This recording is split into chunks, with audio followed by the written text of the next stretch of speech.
I got a request from Liam Abner through Instagram, and he asked if I would do an interview with him for his local Society of Young Magicians and for really anybody who'd want to see the interview, I guess. So this is the full interview, and I asked him to write everything down, all the questions.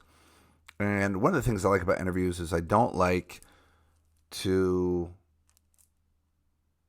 look at the questions before I'm being asked them. I really like them being asked like right on the spot, so I really can actually really come up with a really solid real moment and answer, right?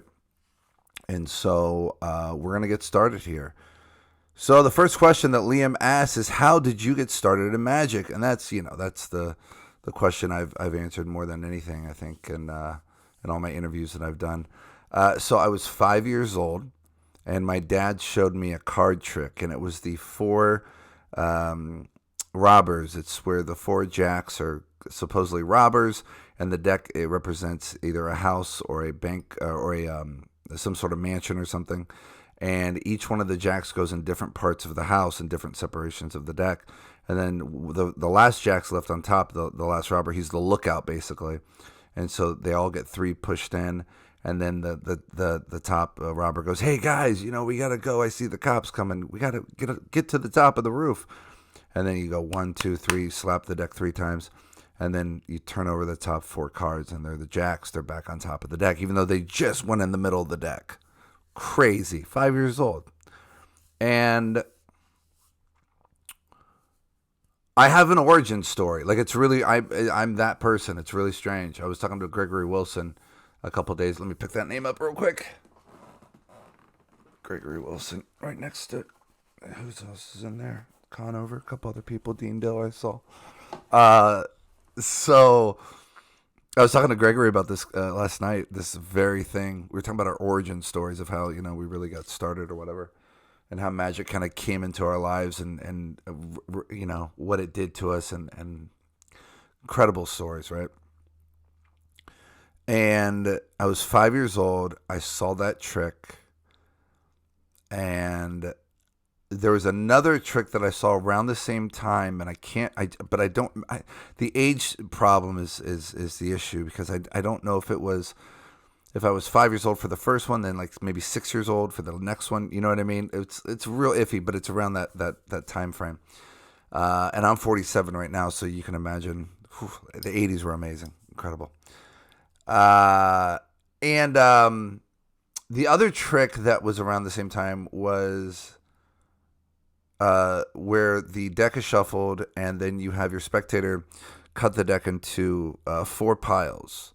And then they take the first pile and they deal 3 cards into the space, into where the cards aren't, right? Because you picked up the pile to the empty space. 1, 2, 3, and then you put 1 card on top of each pile that's on the table. 1, 2, 3, and then you put this pile back on top of those cards that you just dealt in that empty space. And you do the same thing for the last 3 piles. And then at the end, when you turn over all 4 cards, you turn over the top card of every pile, there's an ace. There's all 4 aces. Great trick. Pulled the crap out of me. I was very, very young, but oh my goodness. So those are the very first 2 pieces of magic that introduced me into this world, into this crazy, crazy world we call magic. And I have a lot to say about this, because I've been doing this my entire life. I've been a magician my entire life. So I don't think I chose magic. I think magic chose me, and I think magic chooses who's is it. You know what I mean? I really believe that. I think magic's an entity. I truly, truly do. It's a force. There's no question. You can't say it's not. It's amazing how it infects people's minds, and then it becomes this. Whether you're a creator or performer or both, like me, like it just infects your brain, infects your consciousness, infects your being, and infects every single cell of your body. And I didn't choose that. Heck, I didn't even choose to be born. I don't get to choose when I die. Neither do you, by the way. So I don't know how people can go, yeah, I chose magic. I thought I'd start doing magic. No, no, no, no, no, no, no, no, no, no, you didn't. No, you didn't just wake up one day and your thoughts, your brain that dies within probably 70 years, by the way. What do we really know? Did not just go, I think I'm going to do card tricks today. I think I'm going to learn some card. No, what? That's silliness. And magic's interesting because it's an art form. It's so above other art forms in the sense that in order to be good at it, you have to be good at it. Like in order to really be a magician, to really be a wizard, to really do these miracles that we do, you have to be good at it in order for the audience to believe the things that we're showing them and sharing with them. You have to be good at it. You can't be bad. If you're bad, they're like, oh yeah, I saw that. It's weird. It's really strange. I mean, it's and that's another reason I think it chooses who's it will, because like, you know, I didn't wake up and go, I'm going to learn a French drop today. And here's another thing. Once you get into magic, really focus on this. And I guarantee this is true for every single person, because we wouldn't be talking here right now if it wasn't true. When you get into magic and this whole world opens up and you see all these conventions and you see the magic market and you see all this stuff, and then you're drawn to the people within the context of that social hierarchy, right, of arts. And then they're drawn to you, and then you become close to them, and then you have mentors, you have students. I mean, it expands. It's like a virus. It's a beautiful virus, but it's amazing how it happens. It's incredible. It's incredible. And not everybody can do magic. Not everybody. Well, okay. Here's the problem I have with where we are today.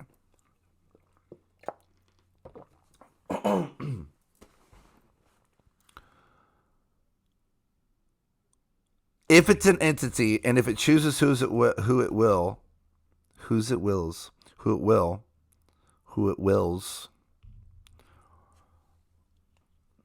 I think will is a great word for that too. Who it wills, who it desires, who it calls for. If that's true, then the amount of people who have learned to try and become magicians is way, way too many now. And you can see that through Instagram videos and exposure videos. And you can see that through YouTube. Magic is one of, I think if I'm not mistaken, it's the third most watched type of videos in the world. Think about that for a second.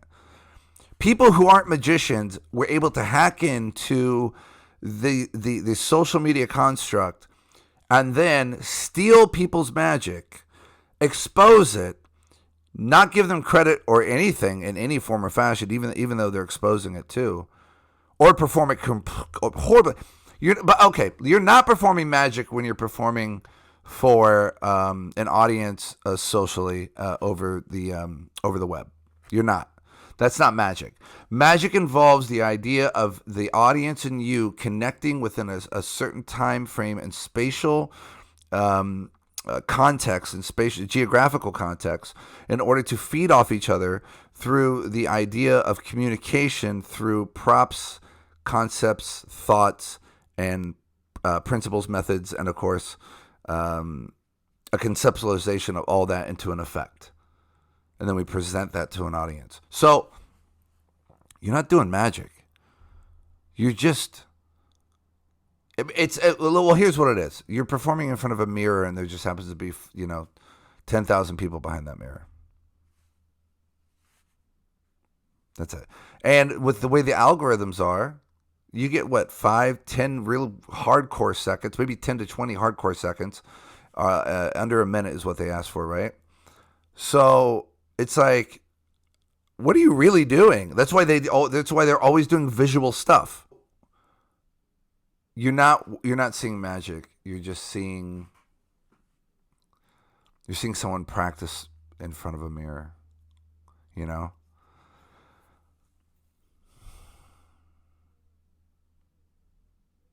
It's really weird. Magic goes through these stages, man, and it's never gone through this stage. It's never been beaten up so badly. It's never been beaten up so badly. It's really sad. So to answer your question, how did you get started in magic? My dad showed me 2 card tricks. All right. What is the one thing you would tell your young magic self? It's a great question. Nobody's ever asked me that question, by the way, Liam. It's a really good question. What would I tell my young magic self?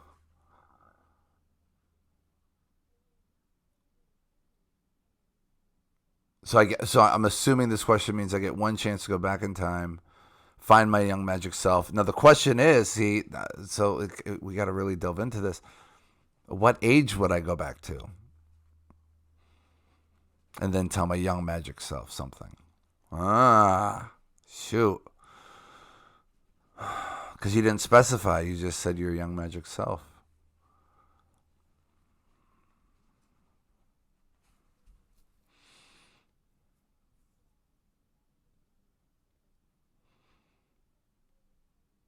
I would go back to the first time I went into a library when I was about 6 years old, 7 years old, something like that.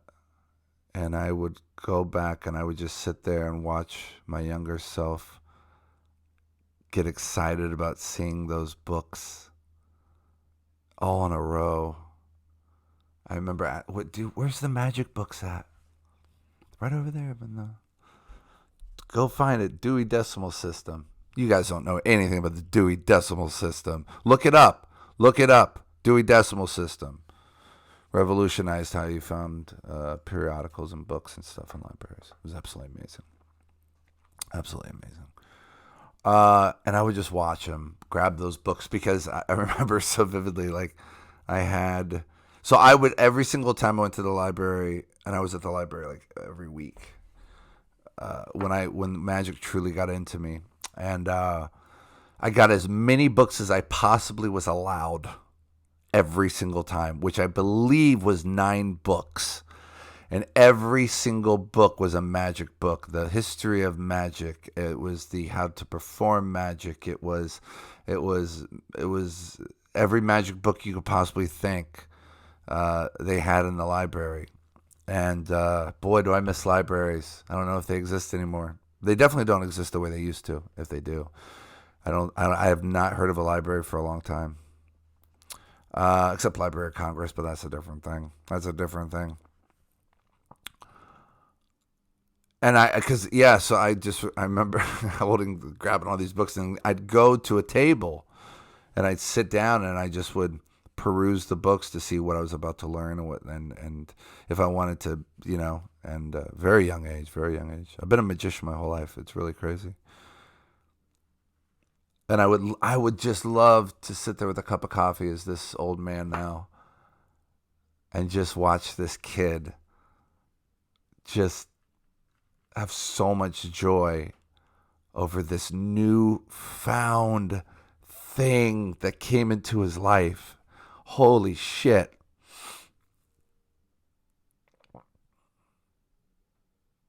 And it saved him. Magic saved me. Yeah, big time, man. Big time. That's what I would do. I would go back and just watch that kid for that first experience. I would love to see me perform the first time I thought I could perform, and then go up to somebody and perform. I was very, very young. I used to, this is a great memory. When I was about 7 or 8 years old, I'd take little raffle tickets that were around my dad's house, and I'd put magic show at 4 p.m. on one ticket, and then on the other one, that would be the one that they get, right? And I think I had like 100 tickets or something, and I went around the neighborhood. So cute.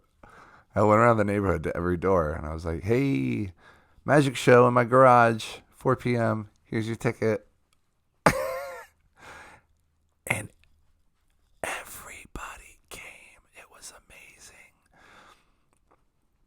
I think I went to like 20 houses or something, and everybody showed up. Fucking amazing. It was crazy, man. Crazy. So I like really like magic's been in me my entire life. It's really crazy. It's insane. It really is. So I think I would like to go back to your point. So to the question, like, what's the one thing that I would say to my magic self? I wouldn't say anything. Would just want to watch his experiences again. I'd want to see that. I'd lose my mind. I knew I would cry. I mean, I've cried a couple times already. Here, it's pretty deep and emotional to me. Very much so. Magic. That's why magic is very important to me. And if you know who I am and what I've done for magic and what I've done in magic, like what magic's done for me. I mean, oh my goodness, my entire wall's filled with all my DVDs from Illusionists that I've done, and I've created over more than 4,000 effects now. I mean, it's just it blows me away what I've accomplished. And to have that information and then going back to see that kid and knowing what life was going to be, even though it was going to be really hard too. Wow, that would have been something powerful to see. You know? It's weird. In essence, I'm really seeing it. It's like a time traveling experience right now because in essence, I'm seeing myself do it. You know? It's really crazy. It's really crazy. And I'd want to watch him. Do his first show. Yeah, I think that'd be really cool. Great question, man. The next question. What is your experience working for the big magic companies like Illusionist? What a great question. Illusionist has a special place in my heart. Always will have a special place in my heart. Even though there's been many times that we have rubbed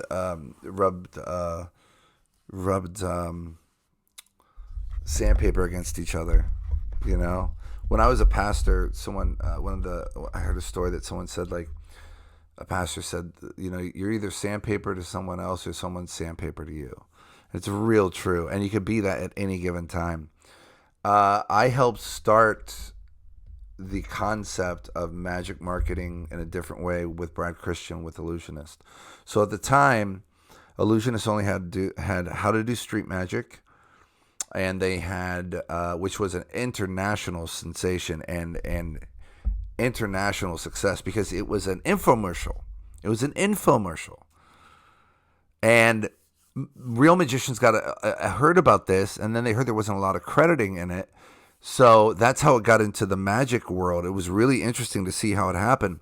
But I was there at the grassroots of Illusionist, and Brad didn't have any artists really because he didn't understand at that time. Me and Brad have had this conversation. This is exactly the origin of the Illusionist story. He didn't have any artists because he didn't understand that there was a magic world. There was an actual magic world outside of what he had just done. And that magic world got a hold of him and said, hey, you're not crediting people on your product. And that's how it happened. And then he resolved that by going, oh, wait a second. There's a whole world. So I bet there's actual really good people who are the best of this world. And he found the people, me, Garcia, and Halchin, and we found him at a very young age. I was 22 or 23. Yeah. When I first heard about Illusionist and Brad and all that other stuff. So it was, I changed my life. Brad Christian changed my life. And I got to do this with him. It's just, and I'm still working with them. There are, Brad is my spirit animal. He's a true brother.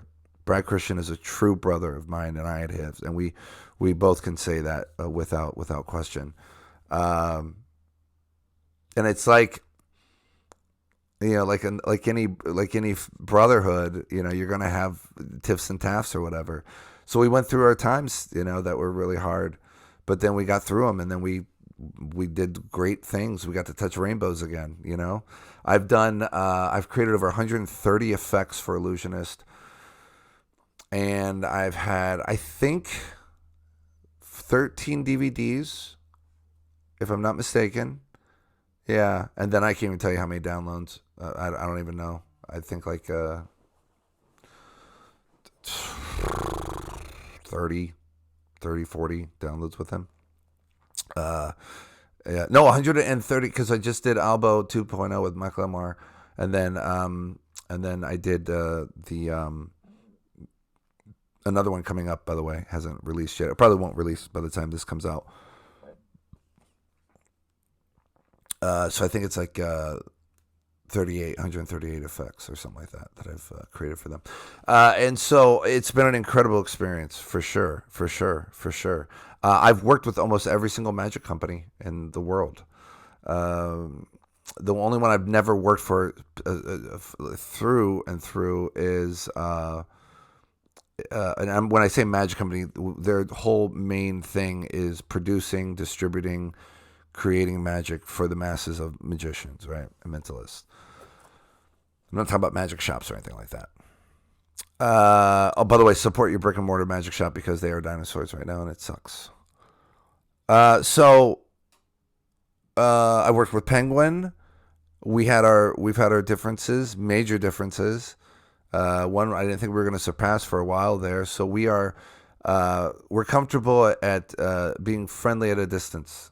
Me and Penguin. Yeah, I can say that. Let's see. Paul Harris has been amazing. Papa Paul is what we call him, who's near and dear to us. I have two releases with Papa Paul. I mean, I've got Freedom Pack, which was a huge seller and award-winning, and then I got First Hand, which was also a huge seller and award-winning. And then we almost had Vanish through Murph. We were going to do through another PHP, but that's a whole different story. But then I sold the rights to Vanish to Illusionists, and now they have it. So I'm really happy that that ended up in a really good home. Let's see, Cosmo Magic. Well, it's funny. It's really interesting. Cosmo Magic, Ted Brainerd, he was the first one. It was Chad. Oh gosh, Chad. Oh, can't remember his name. I'm so sorry, Chad. You haven't been in the magic scene marketing for a very long time, so I don't remember your name. Very apologetic right now. Ooh, sorry.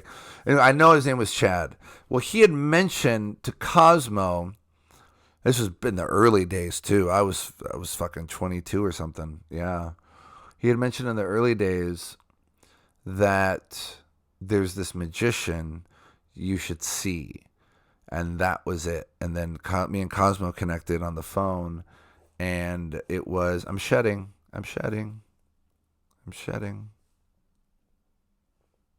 like a dog. And Cosmo, we talked on the phone, and he saw my stuff, and he was like, dude, we got to get you filmed. And then Strolling Hands. So it was really weird. Strolling Hands Volume 1 and 2, Justin Miller's Strolling Hands Volume 1 and 2, was the very first, before I was an illusionist guy, very first DVDs, very first magic company I ever worked for. And I did Strolling Hands 1 and 2. I did Live at the Jailhouse. That was with, I'm looking at it right now. That was with Dan Fleshman, Garrett Thomas, Dan Tunker, Charles Paul Green, and Justin Miller. That was an incredible, highly acclaimed DVD set that was for restaurant magic, and our experiences with restaurant magic was really, really an incredible experience to be a part of that. Really fun. And then we did Legend. I just put out Legend 3, but we did Legend at the same time. We did X Marks the Spot. We did Time and Space. We did The Cloak. Me and Danny Garcia did The Cloak, and I did that with Cosmo Magic. And so I did a lot of stuff with Cosmo before I was an illusionist guy. And then it was at the exact same time I was working with Cosmo that I started doing the illusionist stuff. And then it just, Brad, really showed me what his vision was for illusionist and what his design was for the company. And I was on board, and I was like, let's go. And I became an illusionist magician. I mean, the main one, me and Garcia and Houchin, all three of us, we helped really form Illusionist. It was really amazing. Silver Dream was my first release with Illusionist. And boy, did that just went like wildfire through the community. It was amazing. It was amazing. Yeah, so, I'm not going to say anything bad about any company that I've worked for. They've worked for me, and we've done it together. Uh, it's all been they've all been experiences, and they've been great experiences. And without them, I never would have understood how to do it myself. Right now, I do all my stuff myself. I do stuff with Illusionist and Paul and myself. Really, there's only three companies that I work with. Well, I work with Murphy's too through some other stuff, but as far as distributing and putting out magic, like it gave me the tools to be able to do this myself, and then I can now brand, and I've been able to brand me, right? And that's just been a hell of a ride and journey. So yeah. Experiences have been absolutely amazing, and every single one was a learning lesson at some level. Great question. What is your process of releasing an effect or project? Another great question. Never been asked. I get all the time asked, how do you create magic? How do you come up with this stuff? Your mind's crazy, all that good stuff. Never been asked it that way before. Really good question, man. Well, the very first thing I do when I'm creating magic, so I can show you some finished projects here. This was the deep freeze project I'm getting ready to film. This is where I put all my stuff. So this over here is where everything's ready to film. All the explanations are ready to film. The kit's been made. Everything's been mailed out to the customers. Look, I'm going to play a game. It's called Find the White Thing. And then I put it over here and it's ready to film. So this is the deep freeze project. This is the China Challenge. This is the 2002 Hun Reborn kit. Oh, this kit is so good. I put Hun out in 2005 as lecture notes, and then in 2022 I put the kit together, so I included all the gimmicks needed. And before I only had like the card gimmicks, but I included the coins and everything in this kit. This is a fun kit, and I still got to film a lot of that stuff. So I'm a little different, so it's really interesting. So one of the great things about doing it yourself is you can play. You can play with how things are to go, and you can play with how things, get carried out, because it's your brand, it's your company. It's an important thing to really let people understand. Like, you don't control me. Like, this is my thing. So, but it took a long time to get to that place, right? Which is kind of, you have to go through. You have to find the dragons, man. You got to go after the dragons before they come to your door. You got to kill them, and you got to get the gold, and you have to have a journey. So, and you're never gonna get to where you want to get to without that journey. It's just never gonna happen. It sucks, but that's life. It's just the way things work.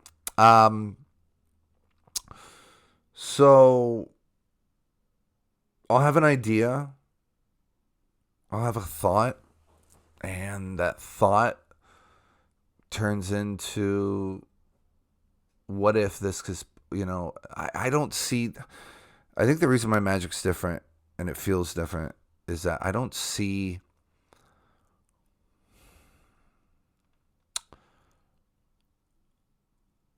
my brain, I'm able to see things that other people can't see. I'm able to, and I say this with humility, because I don't say this with, oh, look what I can do. I have no clue how it works. I'm going to die too, just like you. No clue how this works. But I can do it, so I don't know. I can tell you that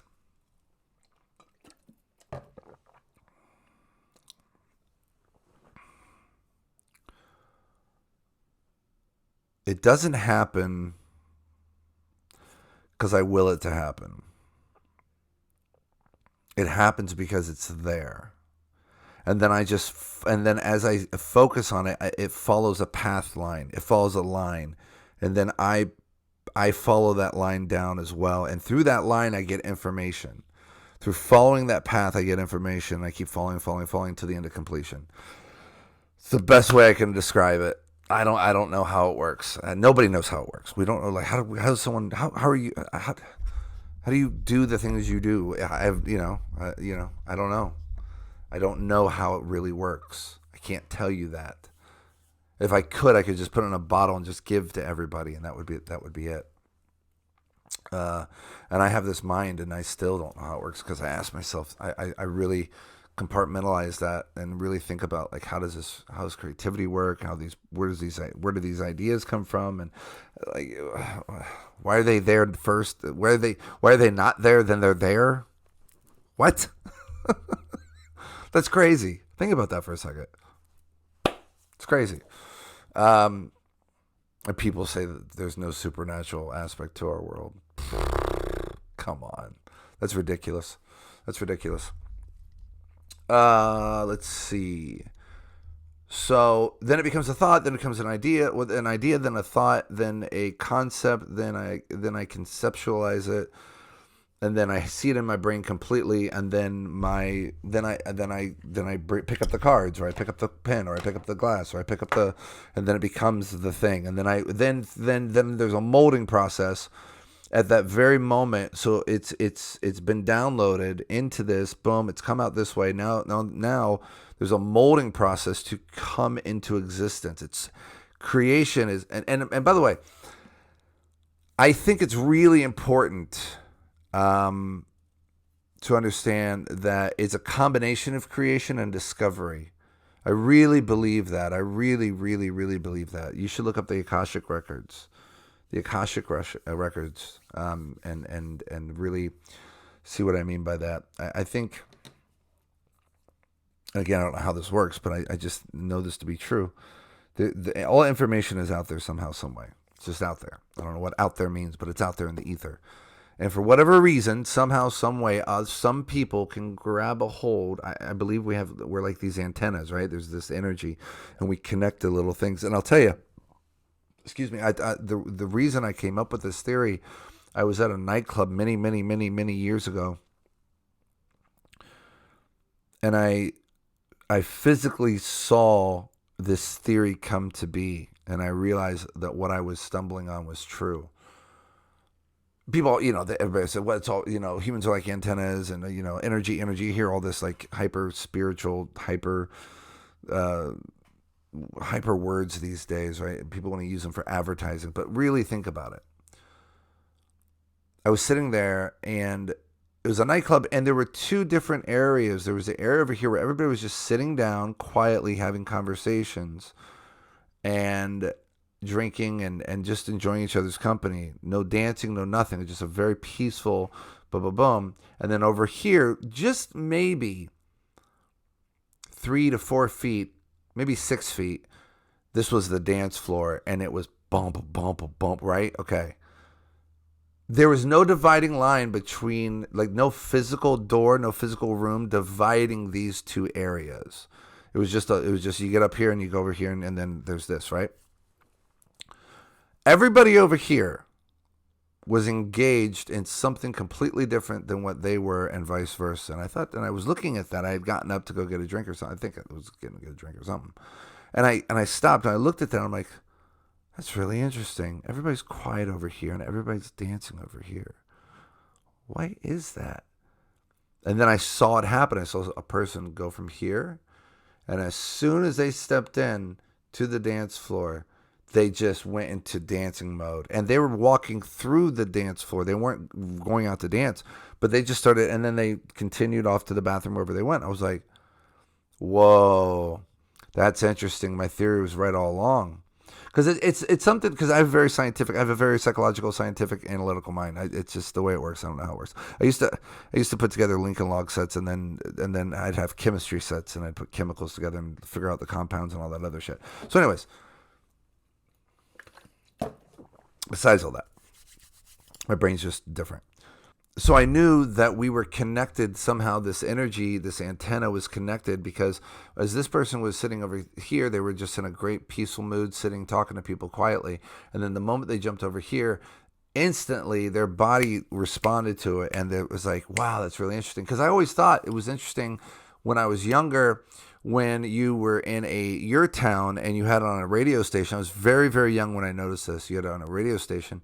And then the further you got away from that town, that radio station started to dissipate and got static air. And then eventually, if you kept going, that radio station would have that station would have a brand new show, and everybody from a different city, a different state, or a different town. And I thought, wow, that's interesting. They're using the same. This is happening here on this station, and this station now travels through time geographically, and it changes completely to another station. I'm like, so it's picking up. So at a very early age, I learned about antennas and how things work just by that example. I wasn't interested in it. My brain just goes, hey, you're going to need this information later on. No, didn't know it had anything to do with magic, of course, really weird stuff. So, my brain works differently. That's the best way I can, it's a long way around saying it, but I think I think it's needed to share how that works, or at least from my point of view, how it works, because, I think it's important to show, I think there's different ways that creativity can come. You can harness creativity. There's ways around to know and I don't think everybody's creative either. That's the other thing. So I think it's a really weird, dicey thing. And I think you look around the world and go, yeah, not everybody's creative. It's true. It's 100% true. And I think we need to stop kidding ourselves. I know people are, you can be anything you want to be. Can you? Can you really be anything you want to be? That's just not true. That's not true. I think we lie to children to make them feel better, or to not be able to. I think we lie to children, or they lie to children, because they don't want to tell them the truth. It's really weird how we hide things from growing up people, children. It's really weird, really strange. It's one of the downfalls of our society, of not dealing with reality. 100%. One of the major faults of humanity and of sin, totally. And so then conceptualize, mold it, and then there it is. And then I start working it out. And then I go and perform it for people as many times as I possibly can, to start really working out the kinks of the effect and the timing and the moments and the reveal, or the transpositions, or how the hand should look, or all this other stuff. And so before I do all that, though, I'll use a video situation like this as a mirror, and then I'll film myself I film everything. Make sure you film everything if you're a creator, a discoverer of things. I don't care if it's music or magic or poetry. Film everything. So you just see what it looks like, what you look like to an audience or whatever, right? And then also, and the timings and all the beats and all that stuff. But then also, it's a historical document to show that you're the one who came up with this thing, and that's really important, because as creators, we have to our ideas are not just our livelihood, but our legacy. And so we take that real seriously. At least the ones that take it seriously. I don't know. I feel like most days I'm fighting a fight that can't be won anymore with the magic world. It's crazy. It's really crazy. And the shit that's come down the line, man. Oh, my Lord. It's amazing. We've just never had a policing, and we should have. The magic world never did that. And it really hurt us.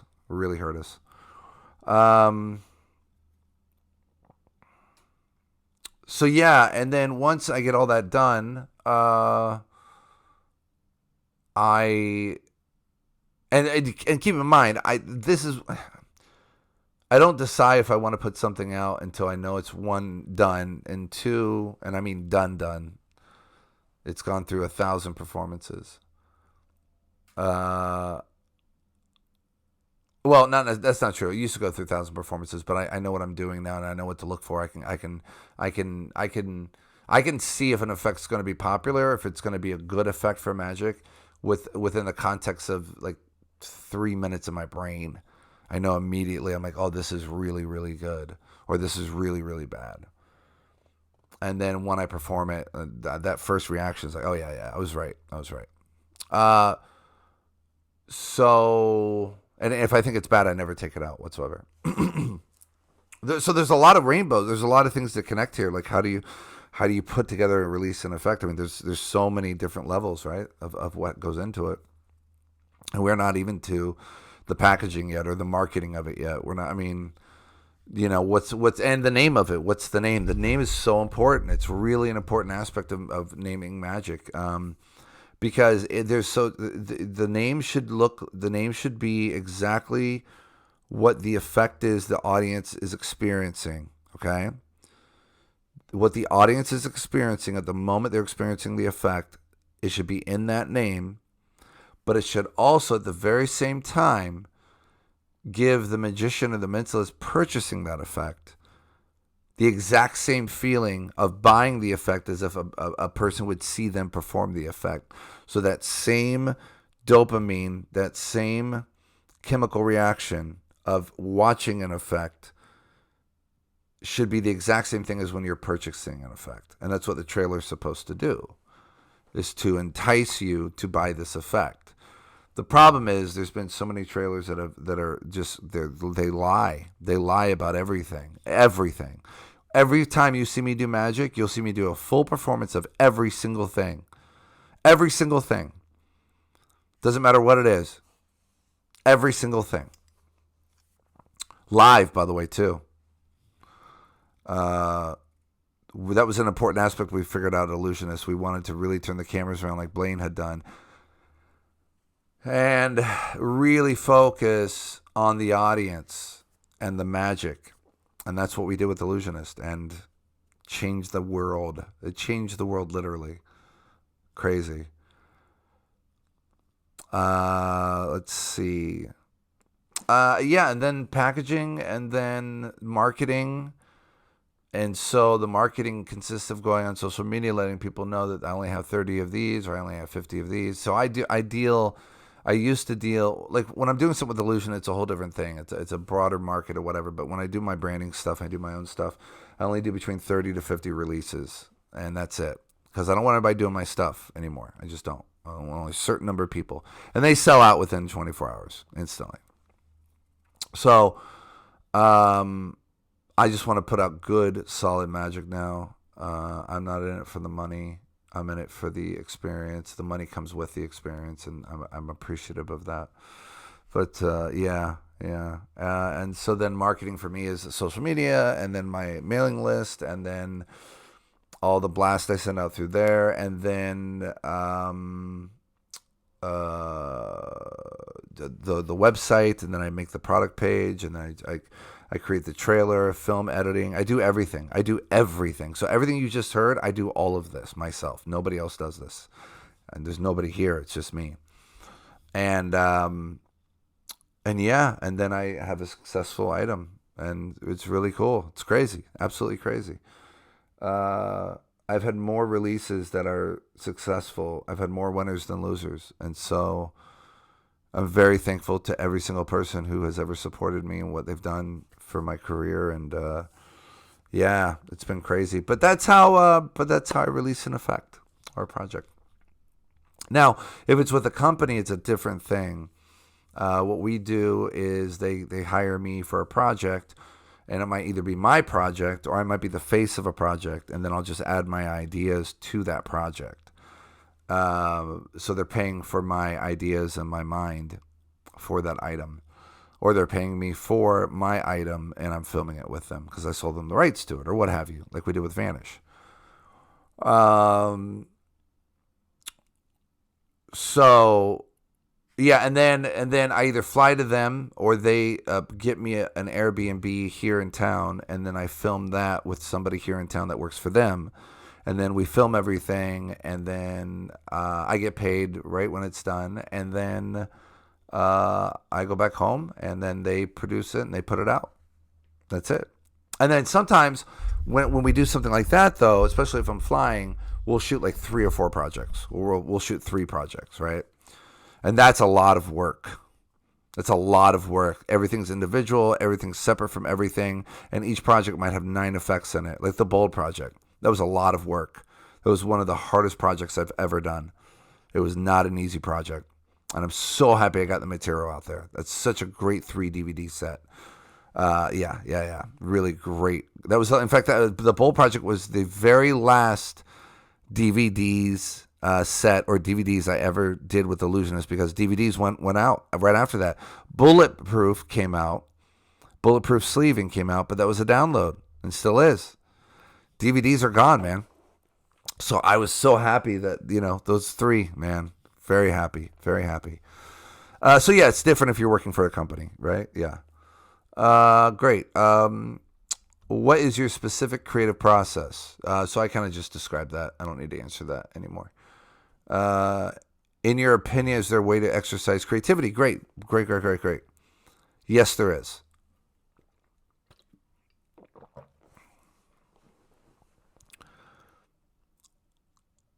You have to disengage from what you're doing with magic or whatever your creative thing is in front of you. And you have to go into the world. You have to meet people. You have to listen to music. You have to take walks outside, read books more. The best way I can describe it, and I've said this for 20 some years now, and almost in every interview I've ever done, is that in order to be a good magician, you have to be a good person. And I don't mean a moral good person. I mean, you have to understand how human beings operate and tick and work and think and act and respond and why they respond. When I was younger, I would just go to malls and I would sit in the area, in the food court area, and I would just watch people. I remember so vividly. I remember this so vividly that I would sit at the food court and little areas around the mall purposely, and I would sit and I would watch people. They fascinated me. I was very, very young. I was about probably 8 or 9 years old, and I adored it. I adored it, and it never left me. It was really something. It really grabbed a hold of me. For some reason, the weird things like that have always happened in my life, where something like that will happen, and like, I'll be like, why did this grab a hold of me? And I'm like, oh, wow, yeah, later on I see that now. Really crazy. But I was a people watcher, and I just would watch people, and I saw what they did, and I saw how they acted and responded to each other, and that the thing about the food court is you can get every situation. You get people in fights, you can get people loving each other, you can get kids going crazy, you can get hooligans, you can get teenagers, you get toddlers, you get adults. So there's the wide spectrum of evolution and humanity is right in front of me, right? It's crazy, and so I would just people watch, man, and learn about human beings. I think it's a really important aspect to know how to perform magic for people. You have to understand the creature you're performing for, you're sharing this stuff with, and you have to understand what magic is, first of all, too. I mean, there's so many levels of it that it's like, if you want to stay in the level of just doing double turnovers your whole life, enjoy that. But you could really change the world with magic, and whew, what a sacrifice, though, one has to make to do that. I don't recommend it to everybody.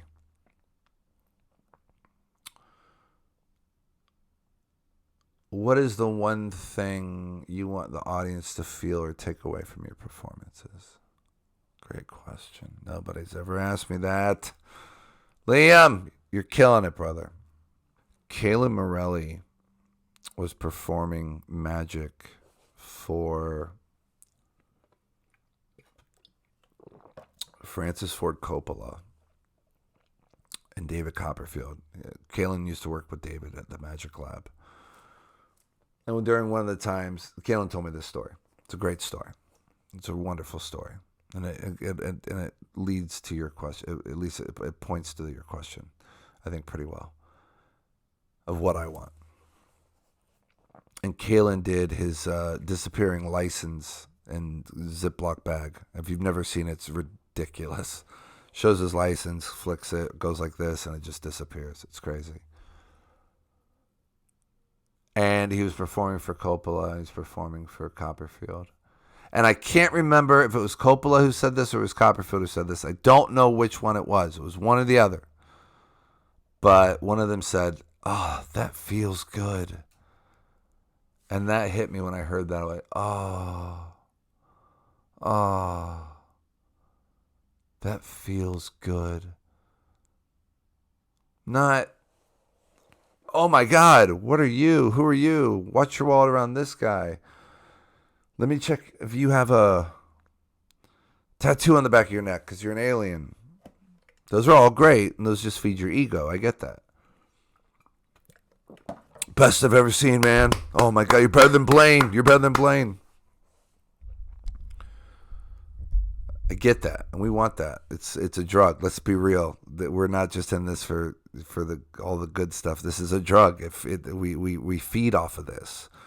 Our mental capacity feeds off this idea of magic and this concept of magic. Whether you're a purchaser of magic, a performer of magic, or creator of magic, or all three, or all two, or just two, or one, whatever, it's all a drug. Why do you think people spend so much money on magic?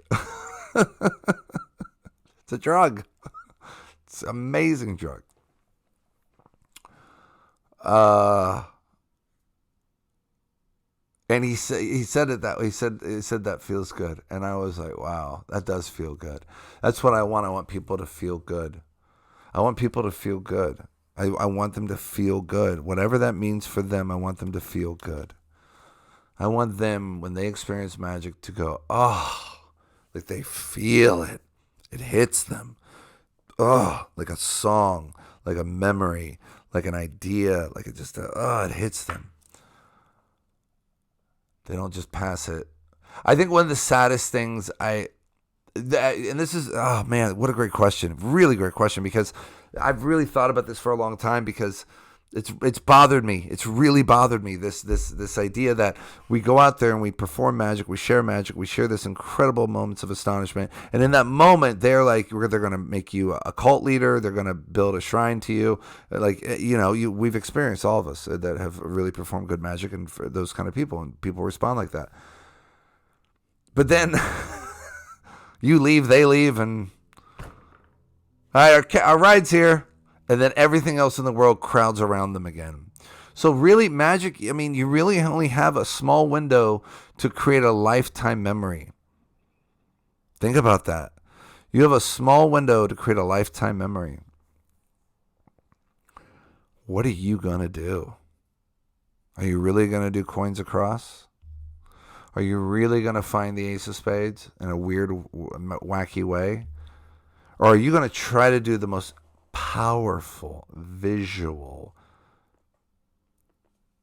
astonishing thing that they'll ever see in their entire lives? Don't you owe that to them? I mean, isn't that why you practice and do all the things you do in a mirror, to be able to do that? Yeah, one of the biggest things I hate when people say, well, if I can make them smile, then I've done my job. I'm like, ugh. That's such low-hanging fruit. It really is. And no disrespect to anybody who thinks that, because I understand why you would think that. I get that. I understand how magic has somehow, in many ways, look, it's taken a long time for the world to just accept magic as a job. It used to be, oh, you do kids' parties? Oh, I'm a magician. Oh, what kids' parties do you do? When I was growing up, that's what I used to hear.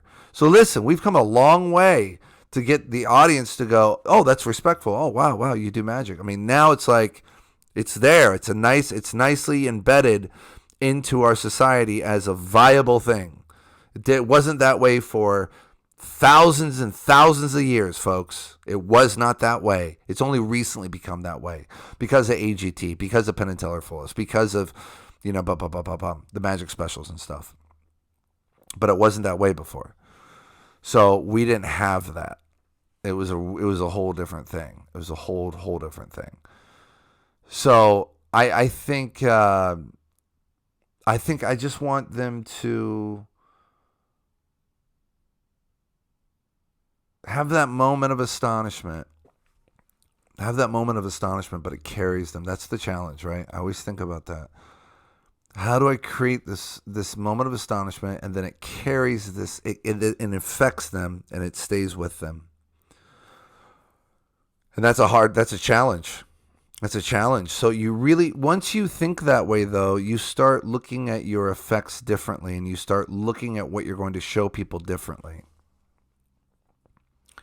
And it's okay to turn people down when they're, hey, will you do some magic for me? And that's like, and because there's something inside of us that wants to do it, right? And I remember when I was younger, I would just say yes to everything. But you'll burn out very, very quickly, by the way, if you keep doing that.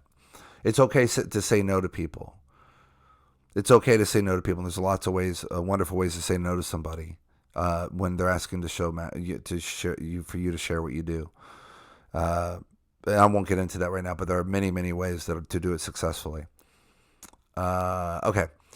So yeah, I want them to. So that's the challenge, right? That's and from that, what do they feel? How do they feel, right? So that's the best way I can answer that. That's what I have to say about that. Does performing very chaotic magic like Danny Deortiz work? Yeah, of course it does. Yeah, of course it does. Well, his mentor is of course Juan Tamraz, and look at Juan. So yeah, absolutely, it works. It works perfectly. Yeah.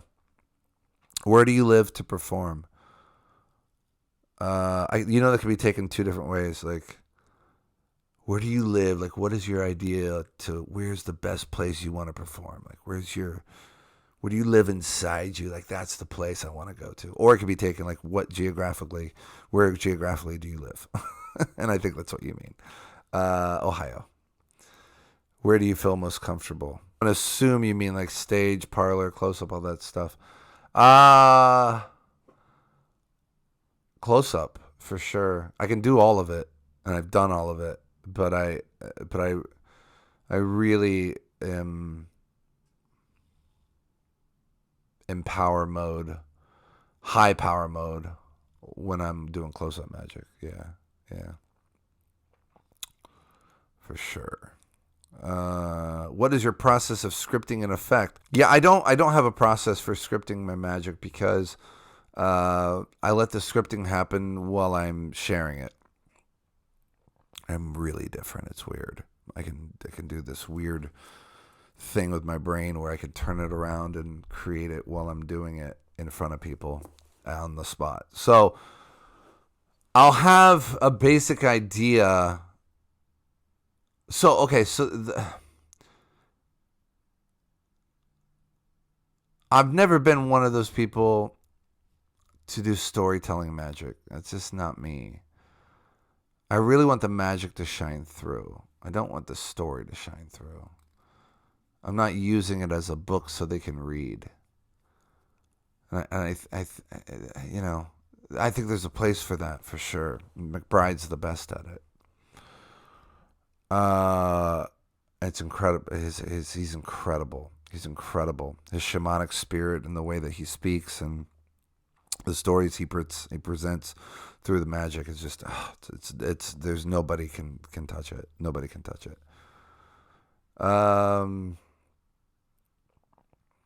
So I kind of create the scripting around each situation. Once I have the lines I need and the jokes or the bits in between the effects and all that other stuff, then those carry with me. Then those become staple, right? And then I can use those in different effects. So, but it's always been. Hey, well, you know what? Let's try something. Okay, let's do.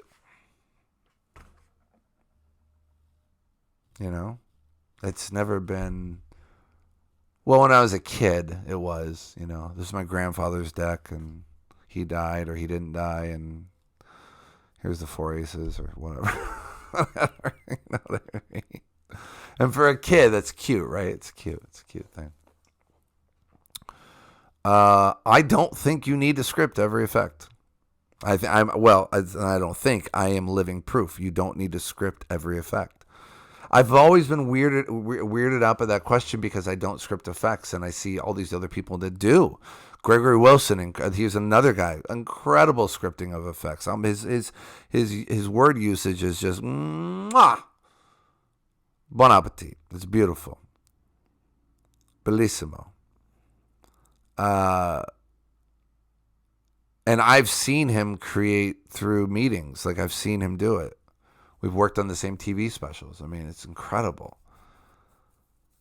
I just get out there and do it. I already have an idea. So I guess the best way to describe it, I look at the plot of the effect of what I'm doing.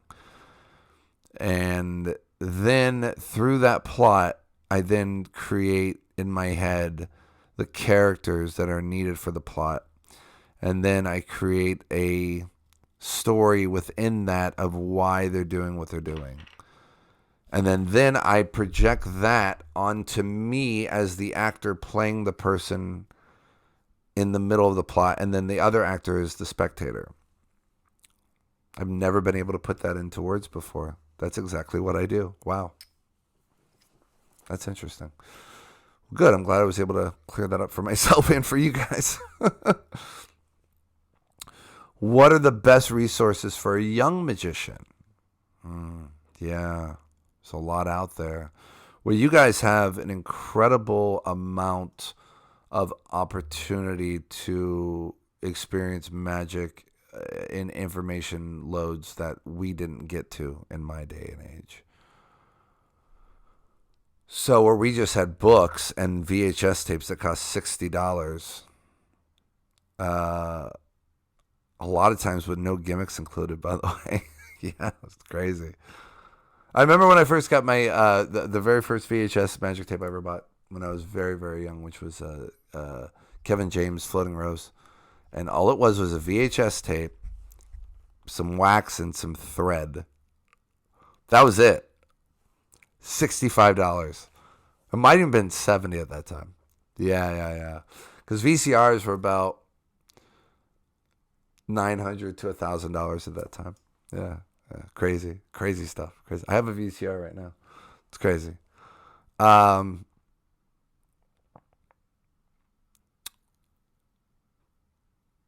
So you guys have, which it's almost bad that there's so much information available right now for magic. It's I don't know if it's a good thing, honestly.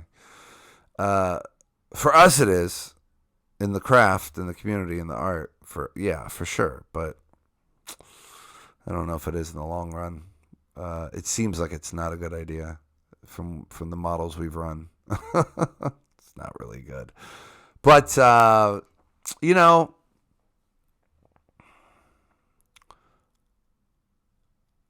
I don't know if you guys read. Do you guys still read? Do you guys still read books? Read books. Read as many books on magic you possibly can get your hands on. Read the history of magic. Learn about magic. Learn about the players in magic and the history.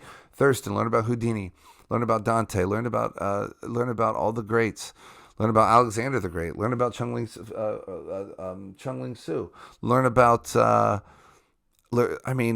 Learn. Just learn about the history of magic. Learn about the players before you were alive. And then from there, learn about, okay, who are the stage guys? Who are the close-up guys? And then follow that line. Those paths just go in different directions. And then there's a whole nother world that opens up, depending on which magic you like. But don't even look at it like, oh, I just want to learn stage magic, so I'm just going to read about stage magic. Don't do that. Learn about close-up magic for your stage magician. Learn about stage magic if you're a close-up magician. Learn about magic. Just learn the history of magic. And you will, if you're a creative person, that will shine forth through your education, your learning. It's a great way to know if you're creative. Yeah, for sure.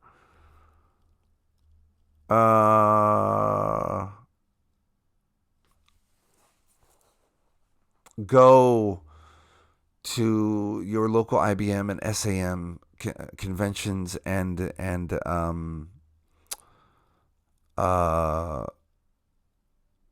clubs and meetings. Yeah, yeah. Attend. Anytime there's a magic anything, go to it. Yeah, for sure. This is an art form. This is something that we care about, and there is a sacrifice to it if you're going to get good at it. There's a sacrifice to it if you're going to step into this world of magic. And that sacrifice is time, energy, money, creativity, uh, practice time. I mean, this isn't just a hobby for some of us. This is what we do for a living. This is how we make our living. Uh, but I tell you, I've seen some really cool young magicians on Instagram that I really dig, and I think as long as they stay connected to the traditions and to the giants of magic before them, and there's always a sense of reverence and humbleness towards that goal. I think magic will be in good hands with every generation if each generation upholds and applies those ideals and principles to its members and to its and to the community it serves. And I have been thankful to serve and to be of service. My name is Justin Miller. I hope you enjoyed this interview. Good night.